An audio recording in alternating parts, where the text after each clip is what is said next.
আজ আমাদের আগরতলা জিআরপিএস থানার সাব ইন্সপেক্টর পঙ্কজ কুমার দাস এবং অন্যান্য স্টাফদের মিলে চেকিংয়ে বেরিয়েছিল। তখন দুপুর আনুমানিক 12টার সময় 1 নম্বর প্ল্যাটফর্মে একটি ছেলেকে তারা সাসপেক্টিভ মুভমেন্ট দেখে আটক করতে সক্ষম হয় এবং তার যে পিঠে একটি পিট্টু ব্যাগ ছিল, ওই পিট্টু ব্যাগ তল্লাশি করে তার কাছ থেকে 40 বোতল অবৈধ অ্যাসকপ কফ সিরাপ উদ্ধার করতে তারা সক্ষম হয়।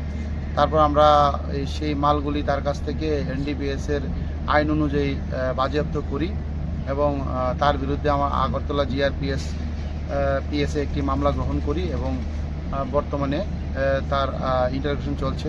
জিজ্ঞাসাবাদে জানায় তার নাম শ্রীরাম দেববর্মা, তার বাড়ি মান্দাই থানার অন্দরে পাটনি এলাকায়।